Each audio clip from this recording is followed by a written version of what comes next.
English medium పెట్టాలని దృక్పథంతోనే జగన్మోహన్ రెడ్డి గారు పెడితే రాజ్యసభస్తున్నటువంటి చంద్రబాబు నాయుడు ఆ రాజంటే జ్ఞానంగా ఉంటున్నారు. లాస్ట్ లో మాట్లాడుతున్నాను చంద్రబాబు నాయుడికి ఒక్కటి ఆలోచించు, తన బిడ్డలు ఇంగ్లీష్ మీడియం కావాలా, అదేవిధంగా కోటీశ్వర బిడ్డలు ఇంగ్లీష్ మీడియానికి పోవాలా, ఉద్యోగం చేసే పెద్ద పెద్ద వాళ్ళు బిడ్డలు ఇంగ్లీష్ మీడియం చదువుకోవాలా, లాయర్స్ బిడ్డలు చదువుకోవాలా, జడ్జి బిడ్డలు ఇంగ్లీష్ చదువుకోవాలా.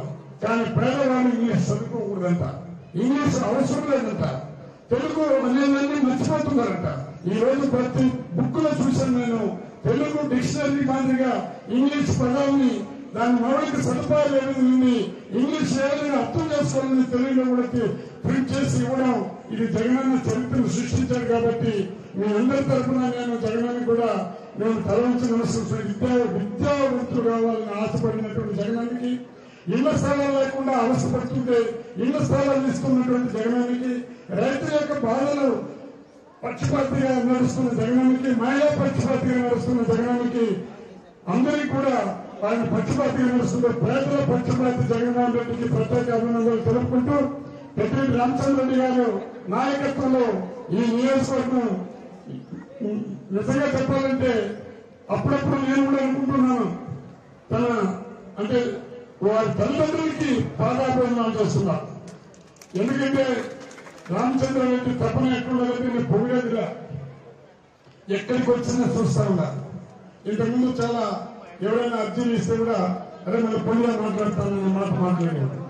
అది ఎక్కడికి పోయిందో, రాజశేఖర రెడ్డి ముఖ్యమంత్రి కాకముందు చంద్రబాబు నాయుడు ముఖ్యమంత్రి అయినాక ఇది కాంగ్రెస్ ప్రభుత్వంలో రాజశేఖర రెడ్డి 10,000 కూడా పెట్టుబెట్టరు, 5,000 కూడా పెట్టుబెట్టని తీసేస్తారని. కానీ రాజశేఖర రెడ్డి గారి యొక్క ఆలోచన విధానం కులమానతన పార్టీ లేకుండా ఏ విధంగా చేసి ప్రజల యొక్క మన్నను పొందాడో, ఆ యొక్క ఓపిక ఏ విధంగా వచ్చిందో అదే ఓపిక మన పెద్దిరెడ్డి రామచంద్రరెడ్డి గారు రావటం చాలా సంతోషంగా ఉందాం. ప్రతి గ్రామానికి స్కూల్ కావాలని కోరుకుంటాడు.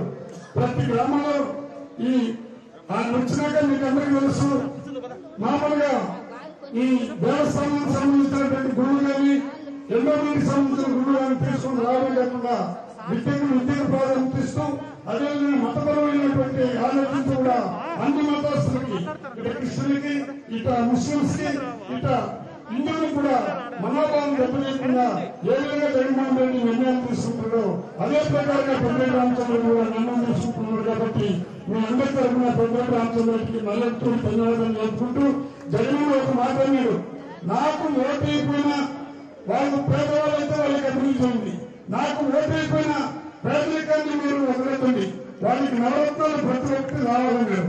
కానీ చంద్రబాబు నాయుడు తన ముఖ్యమంత్రిగా ఉన్నప్పుడు అసెంబ్లీలో పవిత్రమైన దేవాలయంలో ఒక మాట అన్నాడు, నాకు ఓటైన వాళ్ళకి మీరు పని చేయండి, నాకు ఓటైన వాళ్ళకి మీరు ఎవరు పని చేయండి మాట ఇచ్చారు.